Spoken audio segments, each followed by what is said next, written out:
Amazon với mức giá cực kỳ ưu đãi như đăng ký brand với USBTO, từ Helen Hand, từ Chiến Lược Scout, Logistics và Warehouse. Xem hình thông tin chi tiết dưới phần mô tả nhé.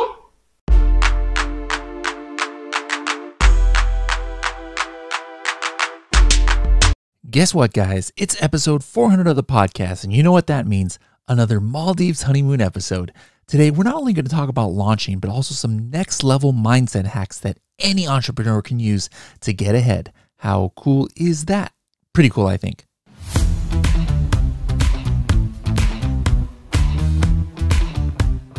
Hello, everybody, and welcome to another episode of the Serious Sellers Podcast by QUYYN. I'm your host, Bradley Sutton, and this is the show that's a completely BS-free, unscripted, and unrehearsed organic conversation about serious strategies for serious sellers of any level in the e-commerce world.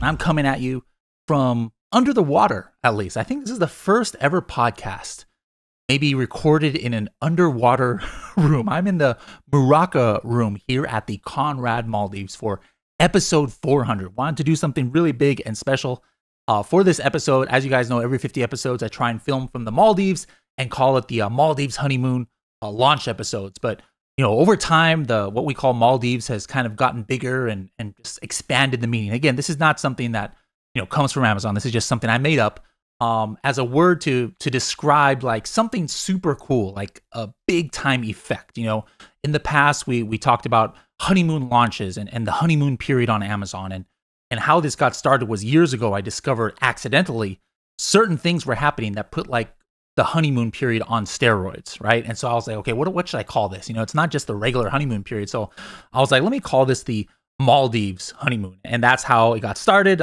First talked about in episode 200, and then ever since then, 200, 250, 300, 350, and now 400. I come over here to the Maldives on my own dime. Remember, guys, I don't have Helium 10 pay for this. That would be ridiculous. I pay for these myself with points. And if you guys want to check out travel hacks on how I'm able to do this, how I'm able to stay in a $17,000 a night place. Mr. Beast was just here last week, all right, in this very room. Paris Hilton stays here. This is like one of the top 10 most expensive rooms in the whole wide world. I'm not paying for this. If you guys want to find out some of my travel hacks, make sure I did an episode a little while back on travel hacks, so make sure to look that up. But anyways, I'm here in the Maldives, and we're going to talk a little bit about what's been working with launches, but not too much this episode. I'm going to do a little bit different, and at the end of this episode, definitely going to be talking about what's been working with launches and what's been going on with listing optimization and how the Amazon algorithm kind of reacts to different things in the listings and maybe validating or debunking certain theories. Lately, I've been doing a lot of testing on the Project X account. There's some new fields we've talked about previously in the podcast. Going to talk a little bit more this episode to make sure everything's still working. But with a lot of this episode, what I'm going to be doing is I'm going to be talking about like a Maldives mindset, not just when it comes to launch, but in e-commerce. And it's important that we, first of all, get and then stay motivated in our e-commerce journey. So this is very important. We're also going to talk about how to turn your weaknesses into assets, right? We're going to talk about Amazon launches, as we always do on Maldives episodes. We're going to talk about the latest of how the Amazon algorithm views different parts of your listings, how to set up yourself up for the best launch, choosing the best launch keywords, and showing you some tests I've done just in the past few weeks here as well that we can talk about. All right, now the first thing is, does mindset even matter? I've never been one of those like existential like mind over matter and manifest this and that, like that kind of like touchy-feely kind of person. But when I think about it, things have happened, in my e-commerce career that definitely can attribute to mindset. And here's another just real world experience. So we're going to throw up a video right here. This is just a couple years ago. This is my son as I think he was a sophomore in high school at this time now, but he was playing against a school called Chula Vista Learning School. All right. Now take a look at this video. All right, here he is just dribbling the ball away, throwing it over the rim, complete brick, a fadeaway, even though he's 2 feet taller than the person. There he goes, throwing it out of bounds to nobody. Another brick. Here he is on the other side. Let me do a runner. Oh, missed it so bad. He hit the backboard.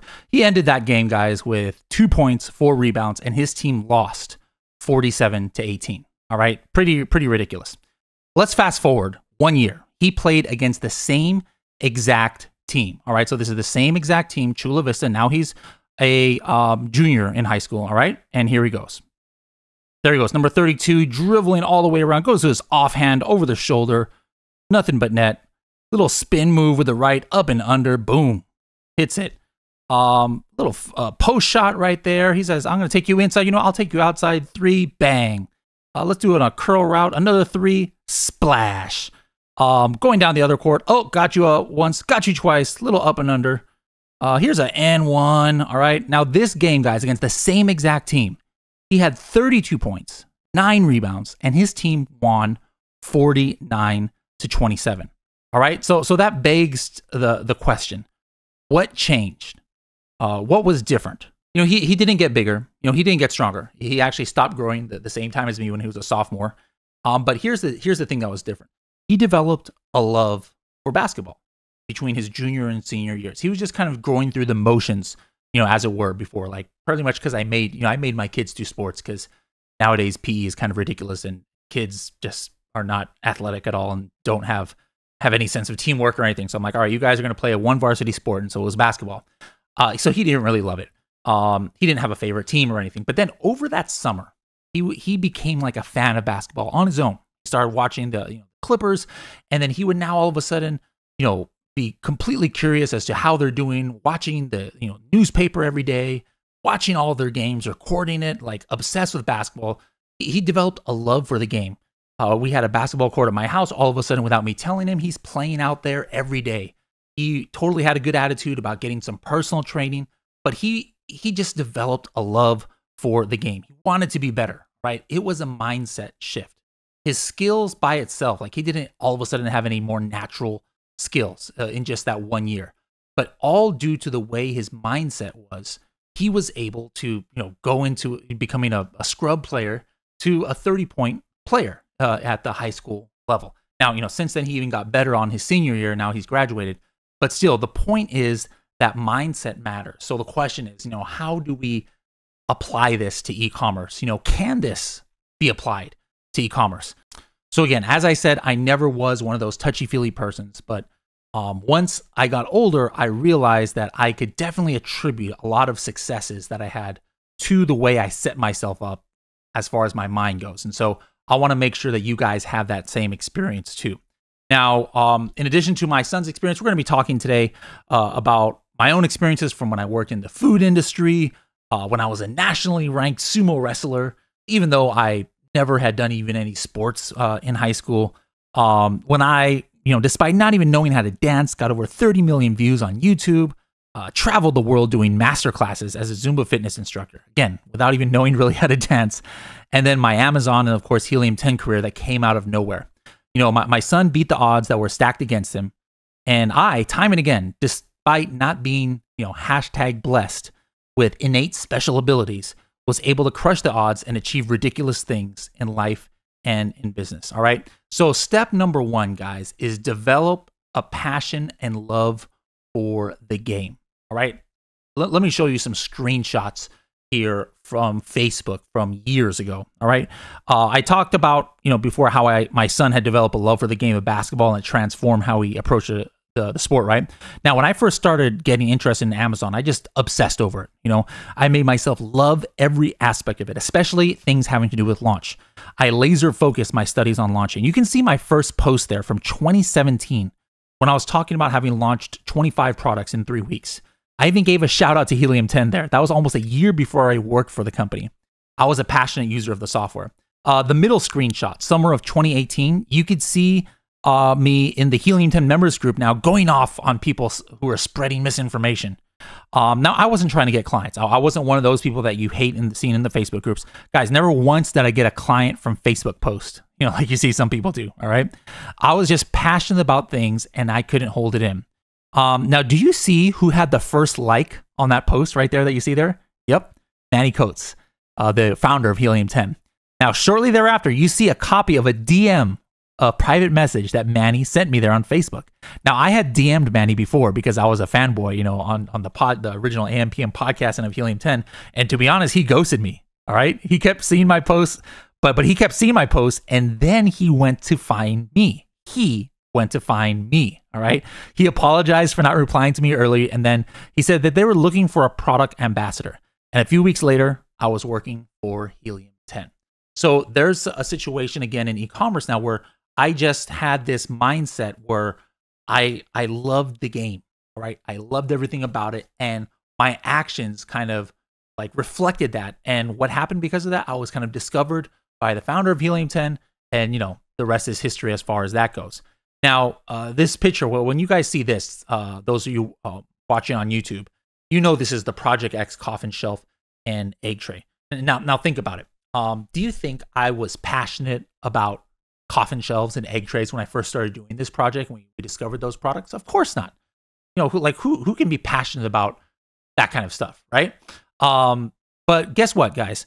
I mean, not only was I not passionate about it, I hate eggs. Like eggs make me sick. So how would I ever be passionate about a wooden egg tray? Didn't make any sense. I'm like, why in the world would somebody even want to display their eggs in their kitchen on a wooden tray?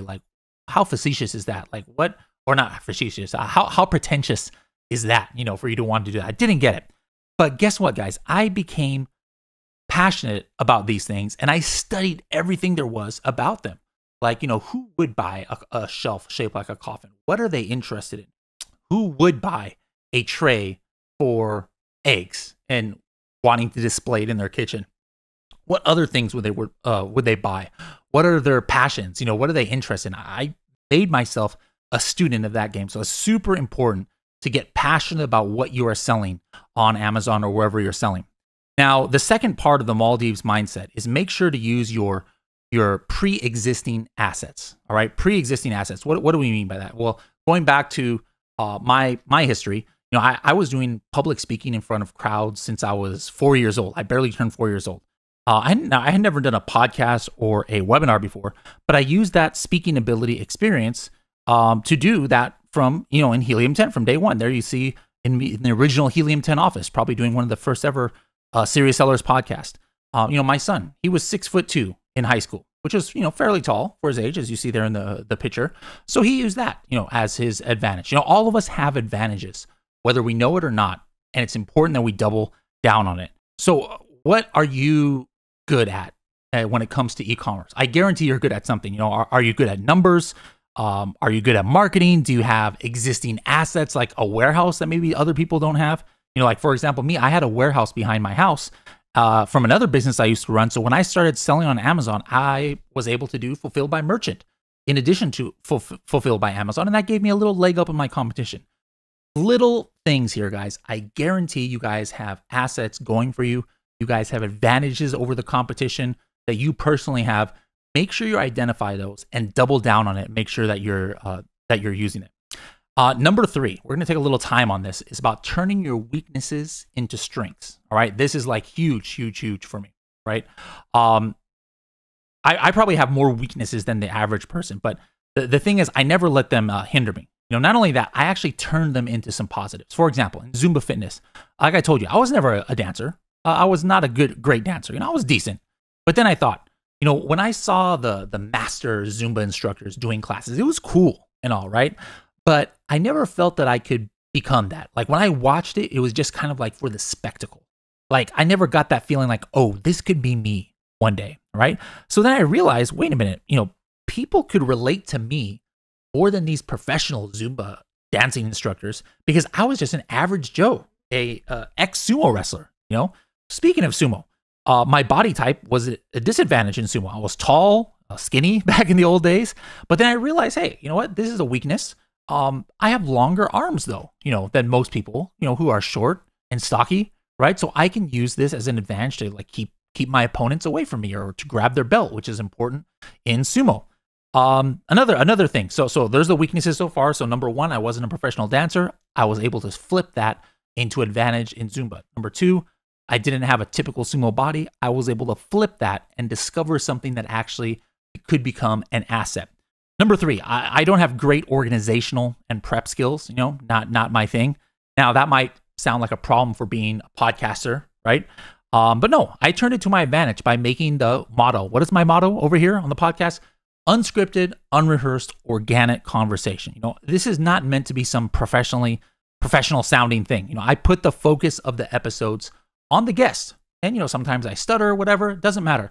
I want people to kind of relate to me and to relate to my guest more than hearing some like super polished, professional sounding, person. All of these things, these are weaknesses. Now, what weaknesses do you have though? Are you more of a people person instead of a numbers person? I bet you got advantage over the typical analytical person with being able to understand your customer avatar most. People at first, didn't like how small the coffin shelf was. So let's talk about products there. The coffin shelf, there was a few reviews like, man, this is kind of small. Guess what? I turned that into a positive by changing the bullet points, and I made something say, hey guys, this, unlike our competitors, coffin shelves, this does not take much space on the wall or on your shelf. So you can be able to fit your small trinkets in it. Same thing, the egg tray, people sometimes complained that it was a little bit too small, right? So on the egg tray, what did I do? I changed the bullet points and I changed an image and I said, hey, unlike our competitors, our egg tray is so compact that it will actually fit into the refrigerator, what is that called? Like a refrigerator egg holder, right? So there's two cases there where I was able to flip product negatives into positives, all right? Now, guys, we all got weaknesses, but it's cliche to say, oh, don't let your weaknesses stop you. I want you guys to take it a step farther. Don't not only not let them stop you, but can you take some of your weaknesses and actually flip it and make it an asset?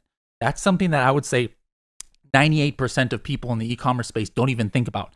Now, don't get me wrong. If something is seriously wrong with your product, like it sucks, or you have a big defect, it's very rare that you can turn that into a positive. All right. I'm not saying you can turn every single weakness or negative thing into a positive. That's definitely not the case. But even in that situation, I think I actually did that once. There was one, we had done some kind of coffin shelf or some kind of shelf in that niche, and we launched it, and it was terrible. Like the paint was dripping off of it. It was just really bad. I couldn't sell it. So I was like, I'm not going to sell this on Amazon, but I was like, I got my money back from the warehouse or from the factory. What can I do with this? I put them up on Etsy as a bad batch, bad paint batch, and sold them for like $15 plus shipping instead of $30 like they were on Amazon. And I sold out of 200 units in probably 3 or 4 weeks. So even in the extreme situations, I was able to turn a negative into positive. But again, not every time are things going to work out that way. But again, try and flip the script when you can. The next step of getting in the Maldives mentality here is develop a healthy competitive spirit. All right, this is another one that I think is important. And I say healthy competitive spirit because there's unhealthy competitive spirit. Like if you get too competitive and get obsessed completely over things, that could actually be a hindrance. But how can you gamify things? I want you to ask yourself that. Can you gamify something? Now, when I worked for that food company, one of the things I had to do in the food company was schedule trucks. It was so mundane, such a ridiculous task for me to think that I was doing this. But I had no experience doing this. But what I did was I was like, all right, how do I gamify this? I was like, I became like mini obsessed with how many stops can I get out of these trucks every day? Like I had to schedule our semi trucks to go out to different places in LA and San Diego doing pickups, deliveries. I was like, how can I do it with Google Maps where I can get the most bang for our buck? It didn't do anything for my salary or anything like that, but it was my way of staying motivated over a ridiculous, in my opinion, task. I had a bad attitude about it at first, but when I gamified it and made it a challenge to myself, how many miles did I get out of those drivers today? How many stops were we able to get out of it? It became like a fun task. Anh chị đang bán hàng trên Amazon. Skyrock cung cấp các dịch vụ dành cho các nhà bán hàng trên Amazon với mức giá cực kỳ ưu đãi như đăng ký brand với USBTO, tuần theo link thêm, tuần chơi Scout, logistics và warehouse. Xem hình thông tin chi tiết dưới phần mô tả nhé. Now, when I first started launching products on Amazon for clients, I dove into the analytics, keyword tracker, Cerebro. I wanted to see how efficient I could make launches. Like, how could I get rank for the least amount of spend? That's also how I tackle PPC. Now, remember that one game when my son scored 32 points in it? he got obsessed with his stats as well. For that game, he actually realized he needed 30 points in order to win the scoring title for the whole league for that year. That was one of the last games of the year. So he was like, how many do I need to get until 32? As soon as he hit 32, after 30, he took himself out of the game. But again, he was interested in the stats. It was a game. It was a competition with him for himself. Now for podcasts at Helium 10, I'm like checking metrics every day. We have 4 podcasts here. The AM/PM podcast, Serious Sellers podcast, and we have the German one and the Spanish. And I'm like looking in the metrics every day and checking out the engagement and seeing what countries we're in. I'm gamifying it. Like I'm just obsessed with the stats and how we can do better. This is me being somebody who doesn't like numbers and doesn't like organization and things, but I've been able to get over that by trying to get obsessed over the stats and seeing if I can make it a competition, a mini competition with myself. Now, there's this book that helped me and my team at Helium 10 called the 4DX, 4 Disciplines of Execution. Really great book if you're looking into like ideas on how you can gamify things for you and your team. Now, get competitive, guys, with your competition. Use Market Tracker, use Cerebro to see how you stack up with them, and then get obsessed to beat them in everything. So these are some of the things that have helped me, and we can call this the Maldives mentality. Now, let's talk a little bit about Amazon launches, all right? Now, again, what are the steps of the Amazon launch Maldives honeymoon strategy, that, so-called Maldives honeymoon strategy? All right, the first step of what we've been talking about before in the previous episodes of Maldives honeymoon launch strategy actually starts before you even have a product, right? It's checking the title density, all right? If you want the best bang for your buck with your launch, you need to make sure that the keyword you're launching on, almost nobody else has that keyword in the title from page 1, all right? So, you can do that from, looking at Cerebro, looking at Magnet. You can be able to see the title density for keywords. So this is critical. Now, it doesn't mean that if there's a title density of like 40 or 30, that, oh my goodness, you'll never get to page 1 in the history of your life. No, it just means that is not the Maldives honeymoon, all right? Maldives honeymoon is when you get more bang for your buck, or like something that's next level. And again, if you are targeting a keyword that maybe only 1 or 2 or 3 listings on the entirety of page 1 have that exact keyword in phrase form in their listing, or in their title, I should say, and you actually do have it, you're one of them, it's going to be a lot easier for you to get to page 1. Step number 2 is check the strength of the competition with Listing Analyzer and Cerebro. All right. Now, with one click in Listing Analyzer, if I have multiple ASINs selected in Listing Analyzer, I'm going to be able to see in a niche how strong or weak the competition is. How many of them for the main keywords are ranking high, for it. How many top 10 keywords does the top competitors have? And what's the search volume of all of their top 10 keywords? Usually you're not going to want to go into a niche where of the top 5 or top 10 competitors, they're pretty much all on page 1 for all their keywords. It might be very difficult for you to launch there. Now, if you see a niche where there's only a couple of products that are dominating with the keywords, that's when I usually try and get excited about, launching a certain category. Another thing is, hey, you got to identify, step number 3, identify your top 5 to 10 keywords to start. Now, to do that, you can do one-click filters in Cerebro. Put all the top players in a niche, all the ASINs, and then you put it right there in the Cerebro, and then hit the keyword or the one-click filter called opportunity keywords or top keywords. All right. So these are important because you want to see, number 1, where are the keywords that most of the top players are getting their sales from. But then number 2, find those opportunity keywords. Again, these are one-click filters inside of Cerebro. You don't have to do fancy, filters in order to find these. Just one click and you'll find them.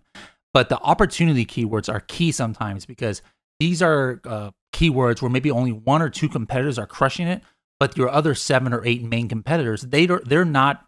Maybe they don't even have that in their listing, but at the very least, they are not on page 1 for it. The reason why these are valuable is because it's going to be a lot easier for you to get that initial traction, initial ranking, if you're only competing with one or two of your main competitors. Now, to illustrate why this is important, sometimes there might be keywords that's not completely hyper relevant to you. Like let's say there's a keyword like, I don't know, coffin decor, and you've got a coffin shelf. Now, is coffin decor one of the top keywords that every single coffin shelf should be ranked for? No. One of the top keywords that every single coffin shelf should be ranked for is coffin shelf. That's like, if you're not ranked for coffin shelf and you are a coffin shelf, you're screwed, right? But coffin decor, it's kind of iffy. But there are some people maybe who are searching coffin decor, and maybe they have in mind a coffin shelf. And let's say there's only 2 out of your top 10 competitors are on page 1. It doesn't mean there's only 2 products on page 1 of coffin decor. There's probably a whole bunch of different coffin related products. But for those customers who typed in coffin decor and were possibly in the back of their mind or their subconscious or whatever, thinking that they would want a coffin shelf, if you get on page 1, you're now only one of 3 listings on page 1 with the exact product that a certain number of people are looking for. All right, so it's very important to find these opportunity keywords. One-click filter in Cerebro, guys. Make sure that you're using it. Step number 4 is understand how the Amazon algorithm works when it comes to listing optimization. All right, the listing field importance. All right, this has changed over the years. All right, now there's 2 aspects I want to talk about. One is for indexing. Right, so for indexing, that means getting searchable. This doesn't mean ranking. Right, some people get it mixed up and they confuse the two. But when we talk about indexing, that means, are you searchable for a keyword? Maybe you're not ranking for it, but does Amazon relate you? Are you like one of the ones that Amazon has in its index for a certain keyword, right? So for indexing, the number 1 most important thing now or field is something that wasn't even on our list a year ago because it didn't exist. And that is the special features category, right? Or listing field. Number 2 is title, 3 subject matter, 4 is generic keywords. This is the artist formerly known as search terms. 5 bullet points, and 6 description. Now for ranking means that you're visible in the search results, that you're one of the top 7 pages. Usually Amazon only shows 7 pages of search results, 300 to 350 listings about. And then the rest, you can't even like go to page 8 and page 9, etc. Right? So when I say ranking, that means showing up in the top 7 pages. Now, and also what gives you the most juice for getting to page 1. All right. So for in this context, the ones that are most important, number 1 is title. Number 2, subject matter. Number 3, generic keywords. Number 4, bullet points. Number 5, special features. And number 6, description. All right. So I did some tests on this. All right. USB streaming podcast PC microphone. This was a keyword for one of our Helium 10 microphones, and it was ranking in the 200s. Just by adding it to subject matter, it jumped to a peak of 103 within hours. It jumped up 100 spaces. It's not going to get me sales. It's not going to get me to page 1. But remember, this is just to prove what's important to the algorithm as far as ranking or indexing. This was something that obviously shows that the subject matter is important to ranking. Remember, the only way you can get subject matter in your listing nowadays, if you have Helium 10 and you have a Diamond account, you're able to use Listing Builder and sync your subject matter, even if you don't see subject matter in your listing. Now, on the right of this screen that you're looking at, you're going to see wooden egg holder countertop. That was a keyword. Now, just by adding it to subject matter, again, it jumped immediately as well. All right. Now, on the bottom left, you see how special features, which is what I call a super indexing field. It shows on the front end. All right. It shows on the front end almost like above the bullet points. Look at that. Right there, it's highlighted. Whatever I put in the back end special features, it actually shows in the front of a listing above the bullet points on our microphone listing. All right. Super, super interesting that. But this actually shows you can't just keyword stuff this field. Like subject matter, search terms, generic keywords. You can throw whatever keywords you want, but you can't really do that with special features because it's going to show on the front of the page. Now, I've done a lot of testing on this special features. All right.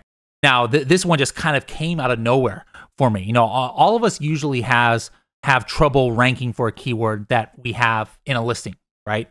But with special features, on average, I can get any keyword I've tried to index in about 1 minute and a half, faster than anything I've seen. For example,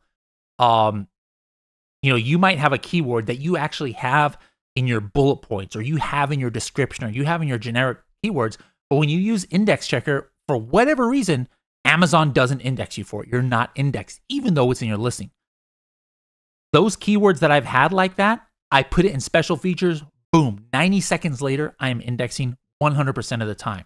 All right. Now, of course, I didn't try to do any like forbidden keywords or drug-related things or something like that, but all normal keywords that I thought I should have indexed for, I did once I put them into special features.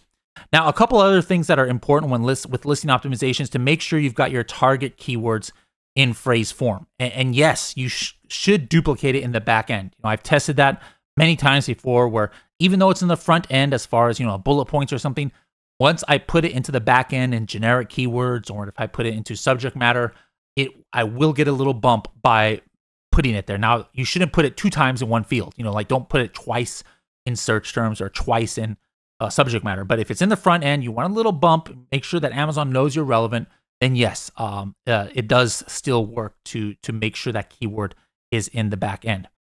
Now, is PPC going to play a big role in your launch outside of just your main keywords? Or maybe do you want to use sponsored display or product targeting ads from the get-go? Make sure your listing is optimized then for the main keywords of other top products, including some complementary products, as opposed to just direct competitors. If you're optimized for 5 of their top sales generating keywords, your auto campaigns and product targeting campaigns will have more reach from day one. So, for example, if I'm launching a coffin shelf, of course I'm going to have all my main coffin shelf keywords in my listing, and I'm optimized for there. But maybe a complementary product, might be a coffin tray or a coffin egg tray, or some Gothic decor product that I know I have history that people are buying a coffin shelves with these products. I'm going to take those products and I'm going to get their top 5 keywords, like the ones that get them the most sales. Not everything. I'm not going to go for their opportunity keywords. No, I'm only going for their top keywords, the ones that I know are generating sales. And I'm going to get those somewhere in my listing in phrase form, because then from day one, Amazon is going to relate me to those products. And then if I start an auto campaign, broad campaigns, or product targeting campaigns, etc., Amazon is going to be much more willing to show me for those products and keywords related to those products, as opposed to if my listing was not optimized in that way.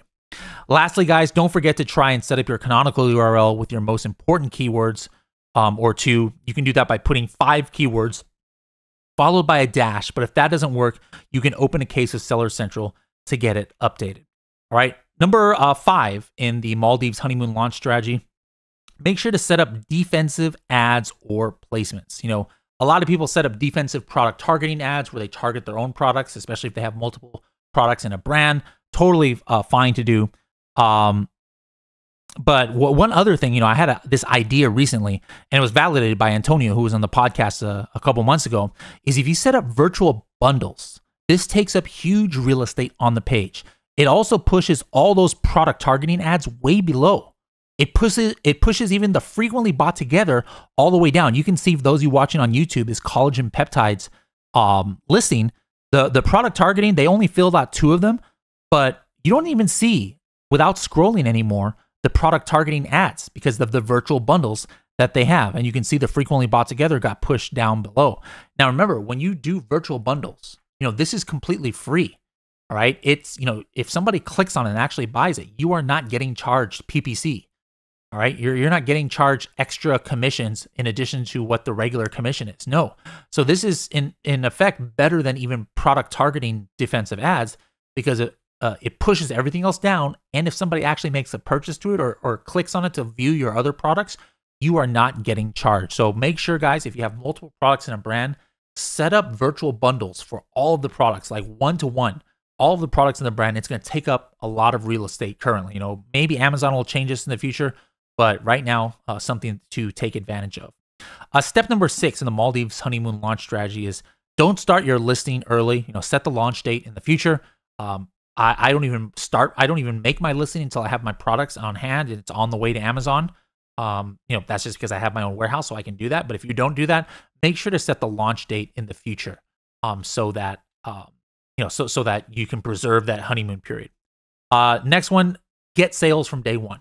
right? So this is important. Whenever you do make your listing live, make sure you have aggressive PPC going.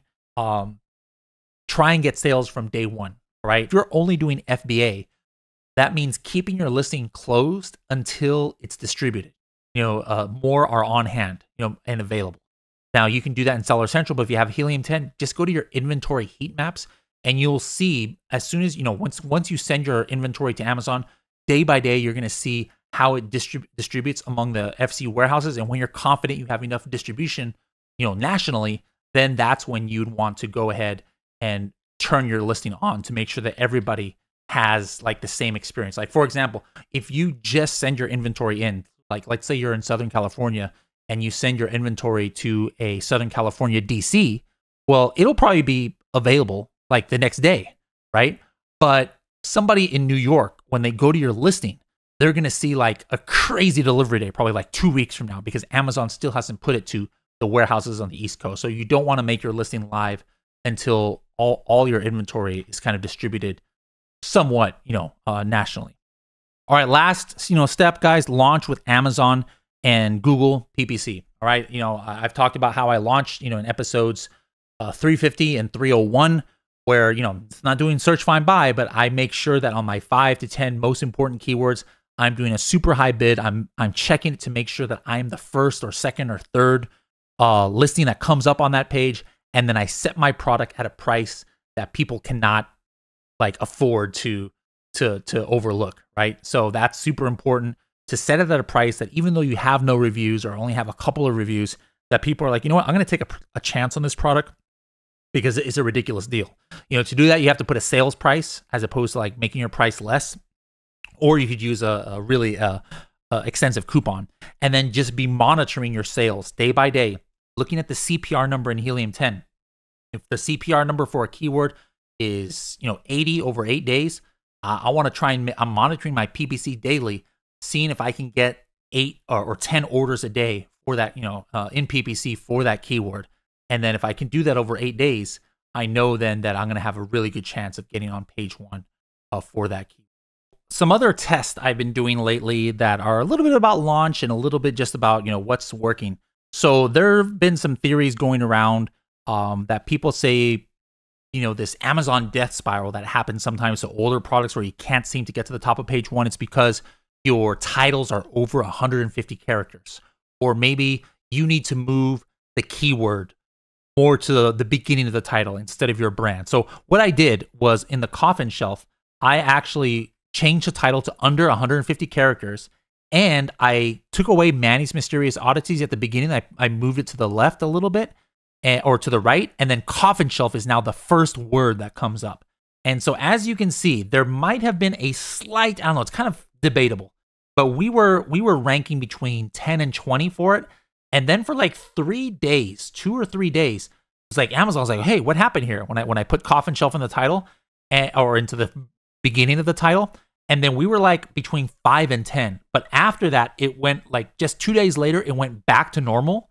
And then actually it's been going down to even worse, almost worse than before, between 10 and 20. So no notable like permanent increase there by me making the title less than 150 characters, nor by making it at the beginning of the search phrase. Another keyword that I had, coffin decor.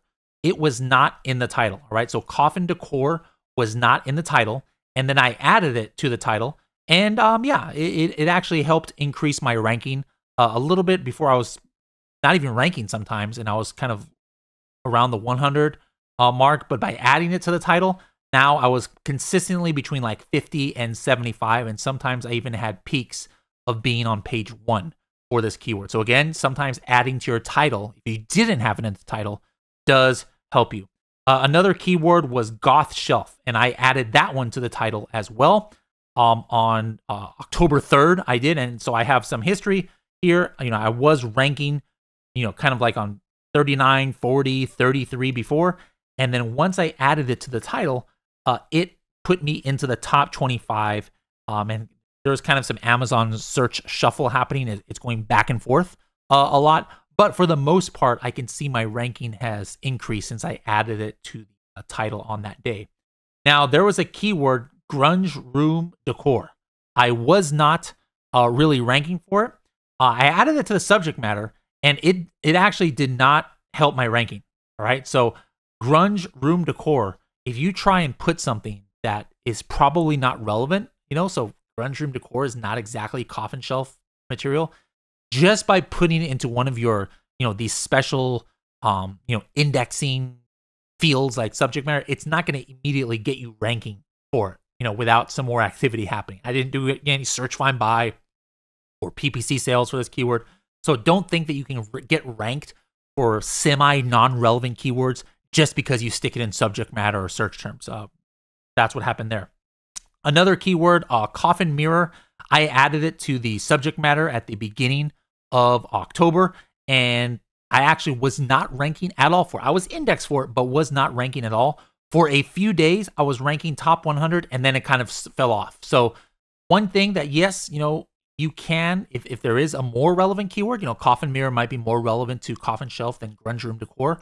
Amazon will kind of show you just randomly, like give you a slight bump. But if you don't start getting traction on that keyword during that time, you're not gonna stay ranking for that keyword. Another keyword. This is an interesting one. Trinket shelf. Not only was I not ranking for this keyword, I was not even indexed for this keyword. I did not have this keyword anywhere in my listing. I added it to subject matter. All right, I added it to subject matter. This is a 2,000 search volume keyword. Nobody has it like in their title, and instantly, from the moment I put it into subject matter, there's just so few relevant products to Trinket shelf. I was not only on page 1, I got on top 10. This is an old listing, guys. This is an old coffin shelf listing. It's been around for what, 3 years now? It has had me ranked in the top 10 to top 20 ever since I added it to the subject matter. I must be getting clicks and stuff for it. So very interesting. If it's slim pickings, that has to do with title density as well, that has a very low title density. I didn't even put it in my title, but just by putting it in subject matter, Amazon is showing me some kind of like Maldives love there. Last one is coffin shelves. I added it in the title. So this is kind of iffy. I had coffin shelf in the title. What happens if I add coffin shelves to the title? And the answer is, it didn't really help me, too much. As a matter, it can almost be argued that it actually helped or hurt, some of my ranking on that. So there you have it, guys. I do a lot of testing on my Amazon listings so that you guys don't have to, and to see what's working. If there's something you guys want me to test or some theories you want me to, take a look at, let me know. I'll be happy to, take a look and see if I can do it without ruining our Project X listings. But I hope you guys enjoyed this episode. I film here in the Maldives for kind of dramatic effect, just to kind of like make it more noticeable. But the point is that you've heard of the Kobe Bryant Mamba mentality. Well, I like to call it Maldives mentality. That's how I want you guys approaching e-commerce and approaching your product launches. As you learned from the first part of this episode, that I talked about at Sell and Scale Summit, is that, there's different mindset things that you might be overlooking as an e-commerce person. Like you probably never thought about turning some of your weaknesses and some of your mistakes, not only not letting it stop you, but actually turning those things into assets. And, maybe you didn't think too much about gamifying things to make it more interesting or make yourself more engaged. But I want you guys going back and listening to this episode again, taking down some notes. You don't have to implement every single thing in this episode, but maybe take a couple of things and ask yourself, what can you do and change the way you approach your business that might help you? I mean, the things I've accomplished, guys, is just ridiculous considering where I came from. All right. It's not like, I became a billionaire or something, like Bill Gates or something like that. And I don't have any crazy story like that. But, the fact that somebody who doesn't even know how to dance, became a YouTube influencer with 30 million views traveling the world for it, it's ridiculous. The fact that somebody who had never done a podcast and is kind of like not that social, has a podcast that's listened to over 100,000 times a month, is ridiculous. All right. So how did I do those things? A lot of it was mindset and certain mental exercises that I put myself through. And I hope that you guys can maybe do that a little bit too and get some success in what you're doing. And then lastly, we talked about the what's working nowadays with the Maldives honeymoon launch strategy. I want you guys to make sure that you are implementing these strategies in your businesses, and then keep sending me messages on how they've worked out for you. Love to hear it. And hope you guys, if you ever come to the Maldives, Conrad Maldives right here is amazing. This is the Muraka. Maybe if you get to like 7 or 8 figures, if you're not a travel hacker like me, you can stay in this. You can stay in this place, or you can start implementing some of my travel hack strategies that I gave in the previous episode, and you can maybe stay here for free as well. But anyways, guys, hope you enjoyed this episode 400. I thank you all for your continued support. If it wasn't for you guys, I wouldn't be doing this podcast, and if you guys weren't listening, there'd be no point to do this. But I hope you've enjoyed these last 400 episodes, and here's to 400 more. See you guys later. Bye-bye.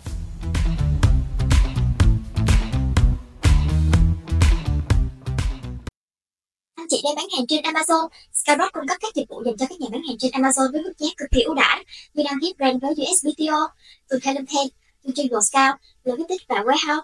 Xem thêm thông tin chi tiết dưới phần mô tả nhé.